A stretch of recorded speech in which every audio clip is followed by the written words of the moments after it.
I'm Duncan Ferguson and you're watching Toffee TV. Welcome to Toffee TV with Ped, Baz. We're here on the final word discussing Middlesbrough 0, Everton 2, and we are through to the semi-final of the Capital One Cup, Baz, for the first time since 2008. Yeah. Get in.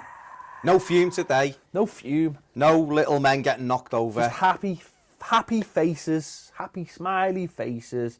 It's good, isn't it?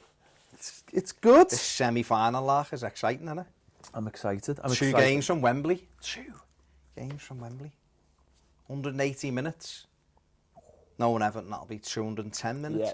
But, yeah, now it's exciting. It feels a lot better than Saturday night, put it that way. The fume has quite literally lifted from me. The fog has lifted. I'm feeling a lot happier with the whole thing. And last night, you know, we went into the game pretty strong side. Cleverly came in for Kone.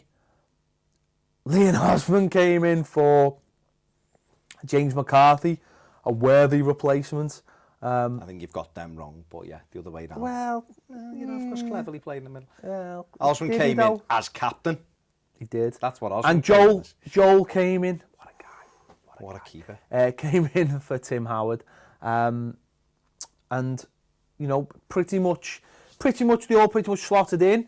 We started like we always start, without a shot in the first 15 minutes.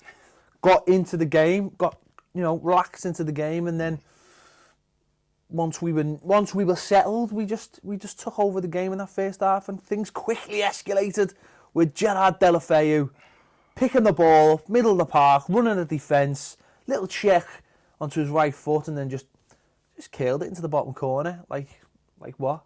Passed it in, like a Barcelona graduate that he is, yeah, from La Mesa.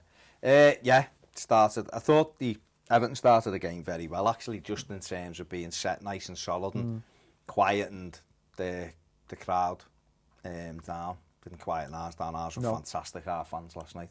And just grew into the game, really. You know, looked nice and settled. You know, Joel took a couple of punts, and it was nice to see him taking some catches early on and getting himself set. And then once, you know, the goal from Deulofeu, I mean, it was absolutely magnificent to see him pick the ball up centrally, not wide, and just drive at them, and you know, great close control, and finished off by giving the ex-Red defender Ayala the eyes and whipping it back into the other corner. And from then on, Everton never really looked back. Confidence was there, and he built on that goal. That gave Middlesbrough a little slap in the face, and then we built from there. Well, confidence is one thing this team has in abundance. You know, they're all young, hungry footballers. We're full of confidence at the moment. Saturday was a dent to us, but it didn't really seem to be a dent to them. And we just went on and on. And thought they defended better last night. Well, I thought we were more solid, and obviously bringing Cleverly in, you know, I just thought it was a lot more. We'd set up a lot more solid. We've said it in the last few weeks. When we go away from home, okay, the opposition win is good, is what we face in the Premier League. But when we go away from home, if you have almost a front three of Barkley, Deulofeu and Lukaku, that should be enough if the players behind them are solid and are giving them a base to go from. And I think last night that's exactly what it was. Those three, and even though I say those three, Barkley didn't even join in a lot of the time. Deulofeu and Lukaku just did a lot of things on their own, and they just took up so much of Middlesbrough's concentration. But that was enough, and getting those 2 goals, it just took the stuffing out of them. Because one of the stats that was thrown about before the game was they'd only conceded 13 goals in 55 games, was it? 33. Was it? I think it was more, you know. It was 33 home games. They never conceded more than 1 goal in. But I think it was 13 goals they conceded in 55 games. I think the manager's been there for just over 100 games and conceded in less than half of them, or just over half of them. Well, they'd had 6. 6 hours. It was 10 hours. It was the first game, wasn't it? I think they'd had 6 clean sheets on the run at the Riverside. So for Everton to breach that in the first 20 minutes. And I think that like literally knocked the stuff out of them, didn't it? They were just like, because I think they're one of those teams, and I listened to an interview with ex Middlesbrough man Craig Hignett, Scouser, before the game, and he was like, well, if Everton scored the first goal, I think that might be enough. But he said, but if Middlesbrough get it, then Everton needs to be a little bit worried because they're very compact, they know how to defend. And I think once we'd scored, some of their players started looking and thinking, well, we haven't done anything for the first 20 minutes. How are we going to get back into this game? And you know, they couldn't really. And not, you know, 8 minutes later, after 28, yeah. I was thinking 27. You're taking it back to the cross, yeah. But, you know, all those passes, it gets to Barkley, and he did that. I don't know if you noticed, he did like 3 1-2s in a row. He's like, give it. It was like a schoolyard thing, like give it, got it, and then played that superb crossfield ball. Deulofeu takes. I'm screaming to Deulofeu as that's in the air. Don't let it bounce. Yeah. Because I could see it, and he did let it bounce, but luckily. Yeah, took it well. Lollipopped the defender to death. Give it the Al Shirley Temple, didn't he? Stuck it right in the mixer. Old reference. Stuck it right in the mixer, and there is Lukaku doing what Lukaku does best, and we're 2-0 up, we're absolutely flying. And it was magnificent, and as I say, Middlesbrough just, the ground just went dead. They just, I think what the problem was, they went into the game, the second in the league, they're flying, they're thinking this is a big chance to get into the semi-finals. They're thinking we're second, we're going to get in the Premier League. These are a Premier League team. We're just, you know, we're just as good as these. And then a proper Premier League team turns up, and it's like,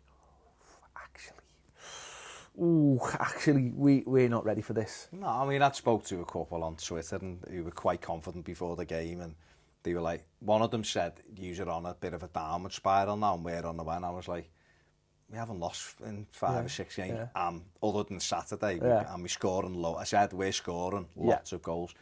And I think you're right, when you're doing, you know, they're doing really, really well, aren't they? It's only that Brighton have been magnificent under Bobby's head, unbelievably.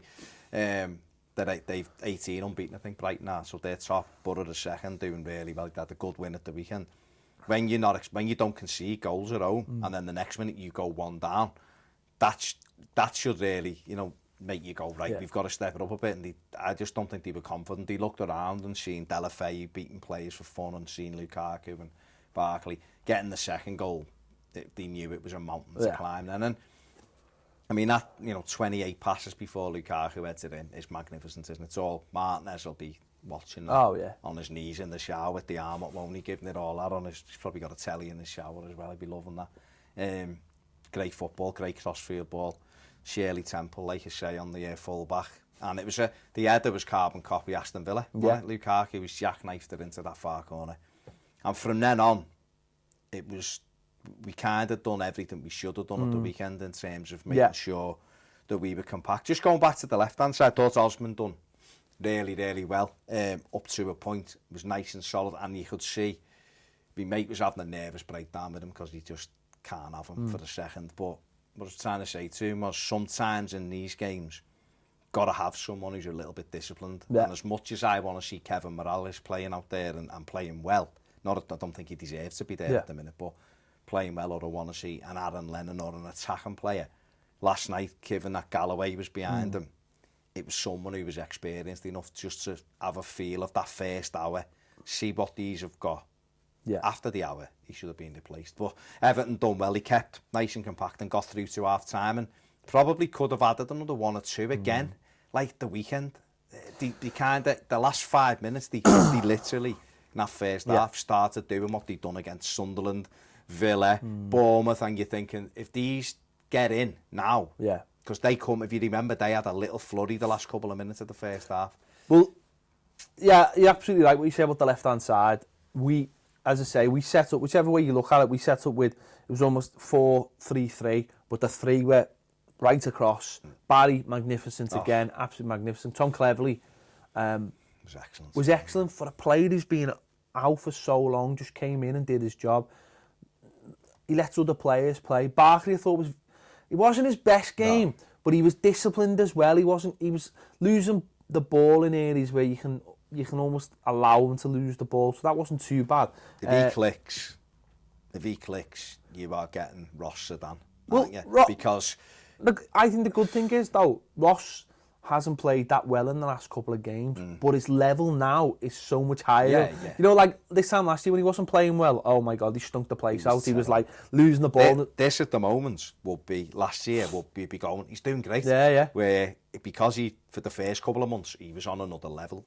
It's hard to say that because he's scoring goals, isn't he? No, I think he's playing well. What's great about Ross is, he's been able to do with the spotlight off. He's not our number 10 now. Gerard Deulofeu's really our number 10 now, the way he's playing, coming inside. Needed it though. Barkley needed this. He needed someone else to come in who we look to create rather than him, and just because he will create naturally. He's got that ability. Yeah. But last year we were looking at him, weren't we? And it wasn't happening. And so there was moans and groans from the fans. He wasn't playing well. There was times when he shouldn't have been on the pitch. And we were trying to play through him. Now, because it's about Deulofeu and Lukaku, not really about Ross, he's shining. Yeah, he's a link player. It's what he said he is. He's not necessarily number 10, he's number 8. He's more of a link player. He's putting those, you know, that second goal doesn't happen without that ball by Ross. You know, he switches the play. He switches the play and gets Deulofeu on his own against one-on-one against the fullback. That comes from Ross. So I thought, you know, they play well. And as you say, though, if there was anything, you know, bad in that first half, not bad, but just towards the end, we had 2 or 3 breakaways where I think Rom played a silly ball, and there was another one Rom played Ross in, and Ross, I don't know whether it was too short or Ross just wasn't awake, and you just think, come on lads, just get it over and done with. You know, we've been here before, we want the game finished. There was a Coleman one as well, wasn't it? We played Coleman inside, and he clipped it back to no one, and instead of going in front of everyone for a tap, and he's pulled it back. There was one where we broke, and this is what I'm talking about with Lukaku. You know, people are... I don't really want to go on about Lukaku because people don't seem to be able to have the debate about him. They seem to think it's a scoring goals. That's all people say. So if you're trying to look at how he can become a better player, some people can have it, other people can't see past certain things. But for him to go to the net, he's doing fantastic. Look, he's a goal scorer and he's exactly what we need. We need someone to put the ball in the net. But sorry, am I boring you? No, I'm scratching me. I'm scratching me top lip. No, I'm scratching my top lip. We broke towards the end of the first half, and he can only see this way, and everyone's running that way. And Deulofeu is in absolute acres of space. And if he'd just give the eyes and played it this way, he's in for 3. But that'll come. It'll come. But I'll let him off. I'm not. What I'm saying, I'm not criticising. I'm saying. I'm not. I want him to be the best he can be, and I know it's in it. And it's the same with Ross. He's at that level where he's teetering on being unreal. I just watched the progression, and I just think we're both players where they began the season, and Deulofeu, and where they are now, by just being left alone to play and all gel together and all sort of finding natural positions without too much messing about. If we're honest to God, right, if we can get this left-hand side sorted, if we can get this left-hand side sorted with balance, whether that be cleverly or whether it be Morales or whether it be Aaron Lennon or whether it be Yarmolenko or whether it be and the keeper. Yeah. Well, someone's keeping it. But what you say balance, I think we have it sorted when we play at home. Oh, at home it's but he has to have the balls every week to say, Aruna, my old mate, you sit on the bench today and you come on for the last 10-20 minutes to either help Rom or replace Rom. Yeah. And in away games we set up like that. Take Lukaku. The problem at the moment. No. What I mean is, you know, when we're 3-0 up. No, but there'll be times when Lukaku's like Swansea struggling a little bit, and he's not always your day. Yeah. And I think away games, we can have a Cleverly over there or whoever. I think the only problem with that is that it's saying it's to Coney. I think Coney would accept that and he'd be quite happy to do home game and sit on the bench away from home. It's the person who's playing away from home. Go on. To come and sit on the bench at home. That's football. I know, but you can't. What I'm trying to say to you is you've got an away game, then a home game, then an away game. How does that player find the rhythm? Players need to play, don't they? It's difficult to do. It's a squad game, though, isn't it? Oh, it is. But I just play on the left away for Everton, away from home. At home, I don't get it. We know football doesn't work like that. It's like when people pick their best 11, and then you go, And then people go, well, what about Thingo? And then 10 minutes into a game, they get injured and they're in. That's football, isn't it? And I also think away from home, now Leighton Baines is coming back. You know, we've seen him back last night. We've seen it, Leighton Baines after 5 minutes in the top, their box. That's what Leighton Baines gives you. If anyone forgot what he gives you, that's what he gives you. Apart from just looking beautifully Pirates of the Caribbean. I mean, magnificent. That was the thing. He picked up a booking. Yeah. He picked up a booking. He told the referee that Gerard Deulofeu just been smashed in the face, which he had. Saying. Everton got 2 bookings last night for talking, whereas that clown who used to play for Liverpool was elbowing people in the face. And maybe someone should have took a booking on the Saturday in the 97th minute. Well, exactly. But that's a different story. So we go into the half time. It's 2-0, and we're all thinking, yeah, we've been here before. Can we make sure that we look after this? Second half, 5-10 minutes, 15 minutes gone. People are starting to get nervous just because of the way it's setting up. You're 2-0 up. It's such an important game. People are getting nervous. They're getting a little bit worried. You start to think, right, we need to start making changes here. Osman needs to come off or whatever. And they really hadn't had a chance. They had that chip when Funes Mori had not really convincingly made a tackle. And Joel... Still lucky though, wasn't it? It bounced back. He went in for a 50-50. Yeah. No, what I mean is though, but the chip there, Joel nearly went in. And apart from that, they hadn't really had anything too long distance ones.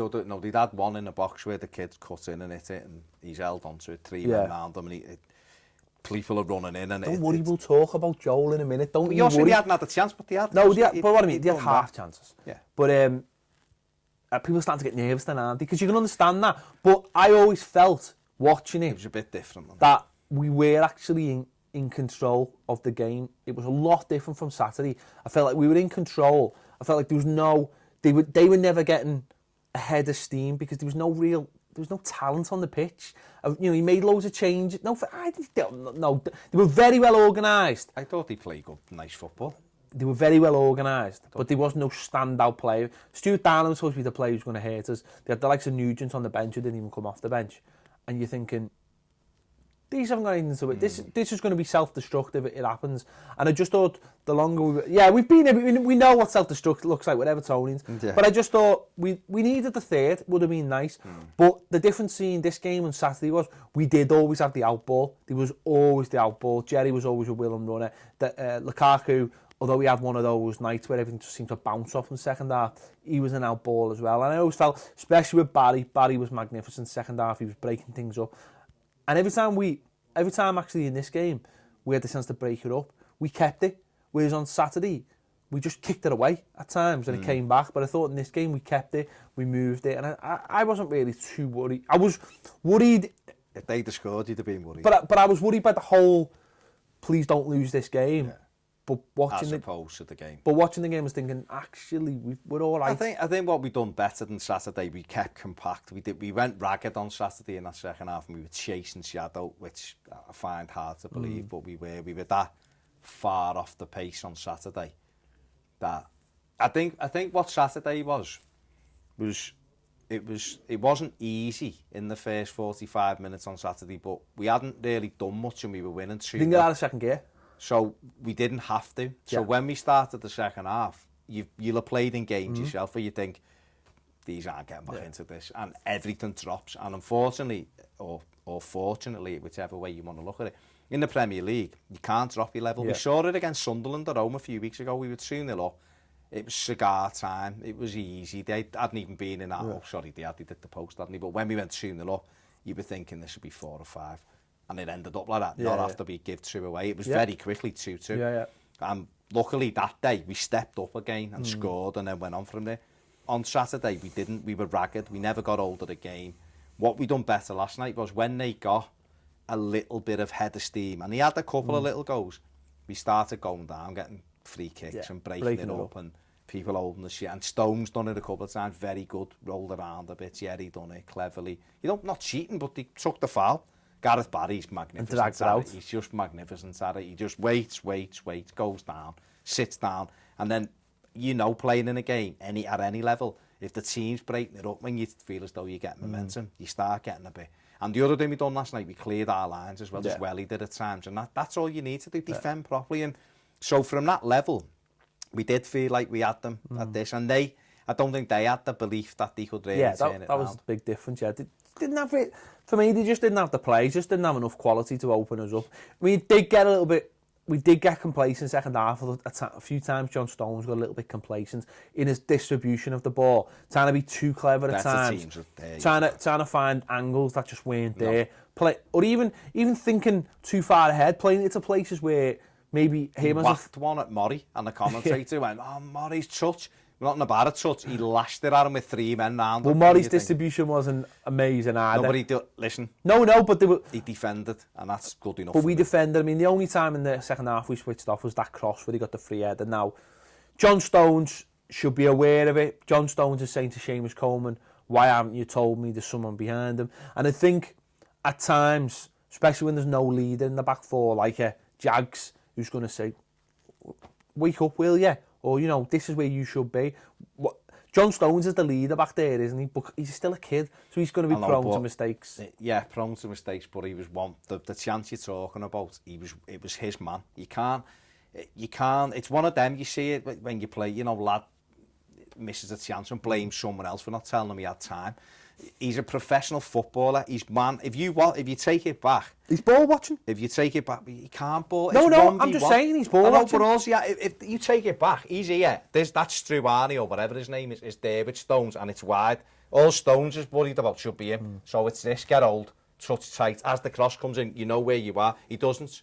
Invading me personal space. So there you go. But that's what John Stones should do. Maybe you should play with John Stones. He's got. He doesn't. What he's done. He's got.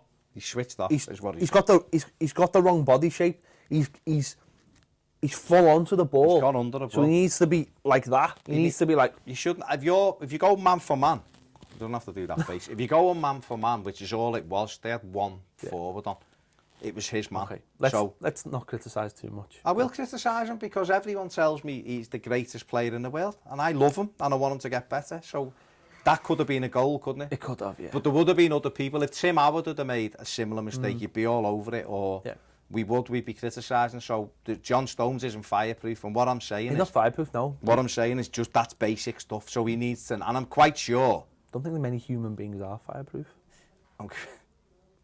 Fell out the Fantastic Four. He's got to be fireproof. He's a comic book creation. He's fireproof. You said many people are. Many people are. I'm not sure he's a person. I'm talking about John Stones. Oh, I want to get into this. I mean, if you think we will in a minute. If you think Johnny Storm is a real person, then we've got to have a chat. Because I'm not even sure you think dinosaurs are real, and now you're telling me Johnny Storm's real. Of course, dinosaurs were real. Okay. Back to John Stones. I just wanted to get out there. It's out there now. So dinosaurs aren't in the Bible, but Johnny Storm is. Who said John Storm was in the Bible? So if you're not in the Bible, you're not real. You're not real. You're not real anyway, but I mean, you're not real. You're not in the Bible. Are you in the Bible? Are you in the Bible? I just wanted to query the point. Have you been told? I just want to query the point. Just wanted to query the point. Whether I think John Storm is real. You think Johnny Storm's a real person? Right, well, let's continue with John Stones. Someone who is real. You know nothing, John Stones. Yeah, for me, he's just got to make sure going forward that things like that, situations like that, because Jagielka would have, mind you. He's still bossed out. Listen, he's still bossed. He's amazing. He had his slippers on last night. Just little things like that. He had his slippers on last night. Once he learns that, he's untouchable. Then. He really is untouchable. So we did make subs, but we didn't take Leon Osman off, which was a shock to many people. People really have got to stop doing this, where they go on Twitter before the games or whatever, and rip people to bits without actually watching the game. Because Leon Osman wasn't that bad last night. Played well. There was times when he got turned and he run like he was in a cartoon, stuck in mud. Yeah. But he wasn't that bad, and for people to just be like, "Don't do it." His legs have gone. We've seen it in the Norwich round before. But the difference in the Norwich game was, in the Norwich game, he was surrounded by people. It was also their first game for a while, like Darren Gibson. So they were all chasing shadows, so it made it worse. Whereas last night he came into a midfield, into a team. He offered Galloway loads of protection on that left-hand side. The other thing with Ozzy is he always wants the ball. He'll always take the ball. I'm not advocating he plays every week, but I'm saying he will take it in dangerous positions. He talks, he wants to win. He's never thrown it. He's a footballer. He's out there. They're all footballers. No, but he is a footballer. But they're all footballers. Oh, yes, Johnny Storm. Johnny Storm. He's a footballing footballer. He wants to play football, not just. He'll get the ball. Be footballers that don't want to play. But he'll look to message. He can't argue with me there. But he gets the ball. And he wants to look for a pass. He wants to look for a triangle. That's the kind of thing player he is. That's why he's in the. He was still done after an hour. He was, but he was left on. But there were subs made. You know, Baines come on, which That was the right. it was a bit of a weird one. To be honest, what I thought he was going to do was take because I thought what he'd do is he'd take Osman off and he'd play Baines in front of Galloway just to help him out and let Galloway see in front of him how Baines deals with the game. But like you say, Baines came on and you're thinking, all right, they're going to have a little run at him because the fella that looked like Curtis Fleming that used to play for Borough in the 90s was on that right-hand side. Had been raiding, but when Baines come on, I don't think they had another move down that side. Do you know what I love about Leighton Baines? His hair. His hair's magnificent. Long sleeves as well. As is his pirate beard. Doesn't normally wear long sleeves. But he's got an arrogance that befits him as a player. Do you know what I mean? Like he knows how good he is. And when he first signed for Everton, he was never like that. He was always dead nervous and he'd say himself. It took him a while to get in. You know, even like things like free kicks, he'd know he'd be better than someone else.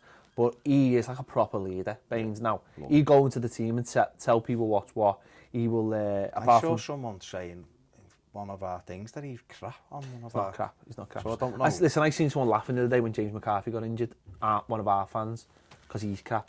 They're not crap. But Baines come in and instantly he's down the other end of the pitch, trying to get balls. Said this about Galloway. Galloway is a young defender. Centre back. He's done fantastic for us. He's done fantastic for us, but he gets to the halfway. He pops up in the box sometimes, but you see, I'm talking about when he's got the ball at his feet and he's running. He gets 10 yards into their half and then he turns and looks to pass it back. And our move, so many times, our momentum breaks down because when you turn back, they get set and then it becomes difficult. Baines always goes that way. And he mightn't have the legs to leg it into their... No, I'm talking throughout the game to leg it up and down for 90 minutes like he used to. But he'll still get kind of 75% down the pitch and be able to arrow them crosses in. And I also think Baines is someone who'll turn to his right and look across the line and give whoever's next to him a bollocking or give John Stones a bollocking. Saturday, I still can't really talk about it. I watched the goals yesterday for the first time again and I, like you, without going on too much on Saturday, basically just thought that they kicked off, knocked it through, crossed it and scored. I didn't realise it was ping-pong for a bit. And our players just like...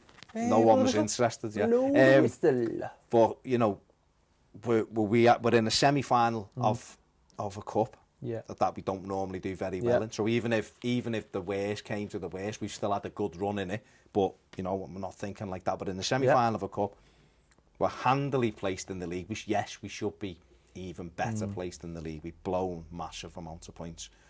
But we're doing great. We've got players coming back, the likes of Baines, who's going to come in and will make a difference immediately. And also, we're now going into this period where if we hadn't got through last night, we'd be looking at like the Palace game and going, I mean, it's a very tough game, but you're looking at it, you're looking forward to the Christmas period now because you've got that coming up and then you've got the semi-finals and you've got the FA Cup starting and it's starting to get exciting and it is exciting. And what the League Cup has actually allowed us to do this season, even though in the likes of the earlier games, we gambled. Barnsley, we gambled, but the risks paid off because Deulofeu, it's been his tournament hardly so far, played, and he's come through that tournament and now is flying and is now one of the hottest prospects in the Premier League.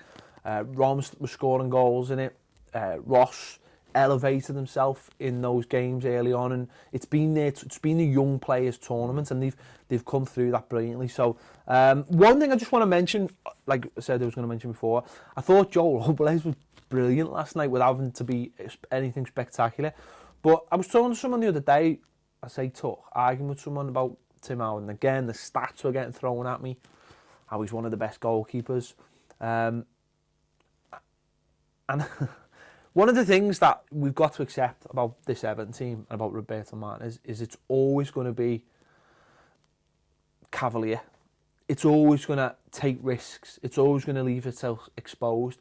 Roberto Martinez takes calculated risks. He won't play a left-sided player because he wants their right-sided player to run into the space, and then we'll jump into that. Is that so? You need a goalie that you 100% trust. And I watched Robes last night, and I just trusted him the whole game. He took an early touch. He made that I always think that calms him down. He come for everything. He won everything in the air. You saw one before that got hit across him. He kept hold of it where you think, Howard might have pushed it out and you've got to tap him for someone. And even at the end, there was one where he could have come and caught it, and he opted to punch. But by opting to punch, he punched it out for a throw. But it went. It went for a throw. And at least it went, and Stones turned round to him and said, why don't you just catch it? And he just said, well, I've dealt with it. I've sorted it. Now, it might be the traditional way, it might be the way we all want, but at least he got it sorted, you know what I mean? He got it sorted. And his distribution was brilliant as well last night. He's always looking for the... Put Ron through a game with one kick. And this is not a vendetta about Tim Howard. I just think we've got a better goalie at the club, and I think that man's Robles, and I think he deserves his chance. But I'm not going to go on about it. I'm just saying I feel so much more confident with him in goal. And I know a lot of people go, well, Robles was rubbish, and we need But I watched that game last night. I've seen a very competent young goalkeeper who's only going to get better. So, there you go. You get no argument from me at all, because he should have been in for months. He should never have been dropped last year. People can listen. All our players are crap if you read Twitter. Because everyone, I don't think anyone's got unless you're John Stones. Yeah. John Stones probably the only one that people are in melt. But then if you read Twitter, we're getting relegated because we never bought Shaqiri.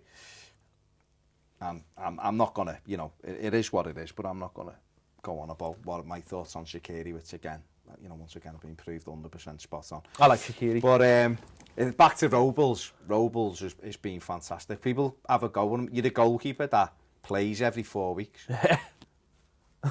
So how are you supposed to get A, an understanding, B, any rhythm? You can train for 10 hours a day. It never prepares you for a game because you're coming up against different people who are doing different things and who are trying to put one on.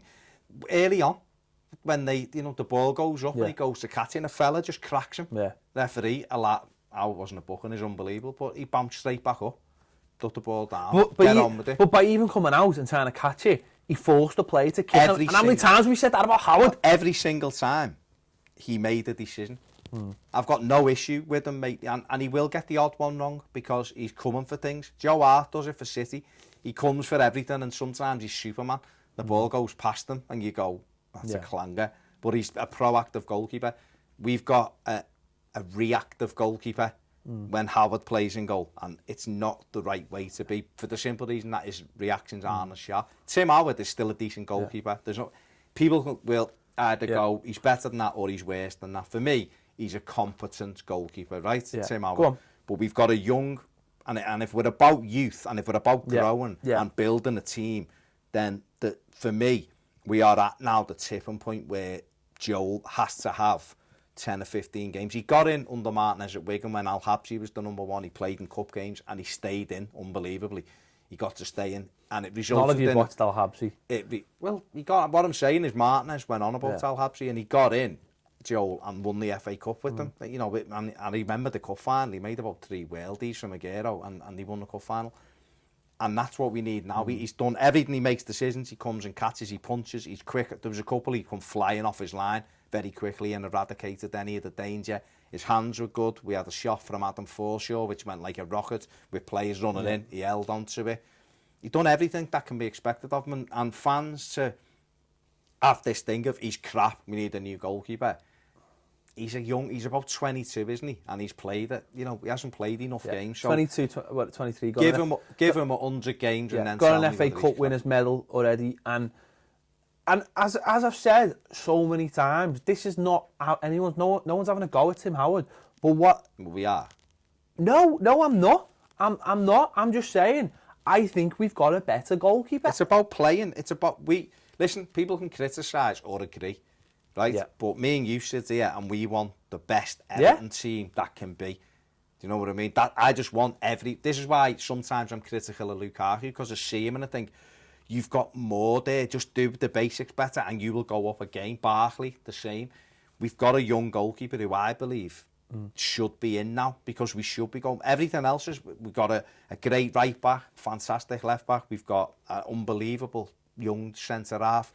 We've got a good solid Argentinian that a hair's never out of place on and wears socks over the knee. You know, we've got the most exciting, or one of the most exciting players in the Premier League in Deulofeu. Ross Barkley's going to be a worldie. McCarthy's outstanding. Barry, go through the team. The only question marks for me are the keeper and the left-hand side. And if we've got a keeper there who makes us 10% better, he has to play. Right. So the left-hand side, get that sorted, and we've won everything. What I think he did last night is, this might sound stupid, he just didn't do anything wrong. And that is the but that's what everyone always says. Yeah, but Joel. There was nothing last night. There was no nerves about him. No. What I'm saying is, though, that's the old. When you say about Howard, that's the argument. We haven't got a better keeper. Well, I think we have got a better keeper. I'm gonna be. And the last 2 rounds prove it. He won us the game against Norwich. A couple of really good saves, and then obviously the penalty shootout. And last night, he just, for me, was assured and was just competent, and he didn't have that much to do. At Reading. Yeah. It wasn't magnificent, but he done well. All right, Barnsley didn't really. He made a couple of blunders at Barnsley, but like I've just said to you, the kid gets a game. It was his first team game since February. So you know, tell someone to play a game and then not play again for another, and then come back in and then not play again for it's exactly the same. You're in, you want to play, you need rhythm. It's not like he plays every week in the reserves, is it? So. Well, he's going to have. It looks like he's going to have 2 more games definitely coming up in January. So put him in for the FA Cup as well. Win that as well. Yeah. Well, I mean that'd be a steady progression, wouldn't it? FA Cup games, League Cup games. I did notice Tim Howard saying, "Yes, the semi-finals, can't wait." You stay where you're at. I hope you've got your ticket. You get your trackie on. We love you really, Tim. Hey, look. If, like I've always said, you play the players in form. If there's a better, you know. Deulofeu drops off, then Lennon needs to go. You know, Morales needs to go. Players are there ready to come in and replace. It doesn't matter whether you're a keeper, you're a midfielder, you're a centre back. You need to get in and take your chance. And I just feel a bit harsh on Joel because he gets in and takes his chance and then is sat back on the bench. It's all part of the master plan. It's all part of the master plan. Well, he's learning, I suppose, isn't he? Michael Ball said last week, didn't he? He knows he's the number 2, and that's the way it is at the moment. No one wants to be number 2. Right. Fantastic victory. Semi-finals. Obviously, I don't know. By the time this video goes out, the draw in May. But in the next round, we are playing. Obviously, Southampton. Southampton, Liverpool, Stoke, and Manchester City. Don't want Manchester City over 2 legs. Stoke or Southampton do. Either of them too. They're my 2. Preferably Southampton because they let you play a little bit more football. Happy days, big win. I mean, that they've beat Liverpool. Big win. Move on to the semi-finals. Well, that's put to bed now, isn't it? Till January. Till January. And then we'll go. Let's go win it. Let's go win it. Come on, Blues. Let's go win it. Tell us your thought in the comments below. Don't forget to subscribe. Don't forget to join us on Twitter at ToffeeTV1. Also, me and Baz done a couple of videos just after the game as well. I done the instant reaction video. Baz done the ratings. That's something we're going to start doing for every single game, so we can capture everything straight away. So you don't have to wait 48 hours to get us all chilled out going, you get us straight after the match. It'd be a good Saturday, would have been terrible. Got me after it. Would have been a great video. Would have been a great video. Listen, we'd have been vined up. I'd have been vined up. I'd have been. That's what they want. I know. That's what they want. Oh, my so look out for them as well. Facebook, get on Facebook. Yeah, get on Facebook. Listen, we're trying to. We've got a little target of 6,000 by Christmas, and we're about 300 odd off that. So tell your mates, subscribe, just do it. Share us to death, please. Not to death. So we can grow this channel. We wanted 5,000 subs by the end of the season, and now we're looking for 6 for Christmas. That's how much you've helped us grow in the last few months, and we just want to get it bigger and bigger and bigger. The bigger we get, the more people will keep, will start listening to us and come on. We look at all the boss guests we've had on recently. That'll only get better, and maybe that other lot will start, letting their players come on the show as well and things like that. We'll get to do more, don't we? Get Bobby there. We'll get Bobby there and have a chat with him. We'll get Bobby on. We'll get Dunk. Get Dunk. Jags. Dunk on Pro Evo 5. Dunk on Pro Evo 5. Dunk on Pro Evo 5. Imagine. We'll get Barkley. Deulofeu. You could make that happen. Man. You could make that happen by getting those subs up. Get no subs. None of these bland questions that get asked to every Premier League player by every bland reporter. We ask the real stuff like, what's your favourite breakfast cereal? What were your first pair of trainees? Mars bars or Titans? Do you go the Aldi for Jag Mars bars? These are the questions that everyone wants to know. Do you have sugar in your coffee? Do you even drink coffee? Oh my God. These are the questions everyone wants to know. Giving the questions away, stop. Oh no, these are like my sub-questions, the real questions. They're in the Mind Vault. Oh yes, Mind Vault. I have to vet them first because I never know what you're going to come up with. Have you ever watched Buffy the Vampire Slayer? Do you think The Goonies is the best film ever? Oh, stop it. There we go. We got The Goonies in. Off. Do it. Help us grow. We want to get more. We want to do more and more. We want more of you involved. Listen, after a match, if you feel like you've got something to say, get your phone out. Do a little minute reaction, minute and a half, whatever. Get it into us. He'll do a compilation. Put them together. Have your say. And before we go, film some of the songs at the match. If you ever film any of the songs at the match, send them to us. But do us a favour, right? Do us a favour. Film them like that and not like that, please. They don't really work very well in widescreen like that. Filming them like that. Film them like that. Honestly, that's how it's supposed to be, like that. Oh, not like that. No, that's old. Don't get your shapes wrong, as he said on Toffee Tweets last week. That's old tellies. This is new tellies. Do it. Get all that on. We'll have all that on our channel. We'll make it the best Everton channel.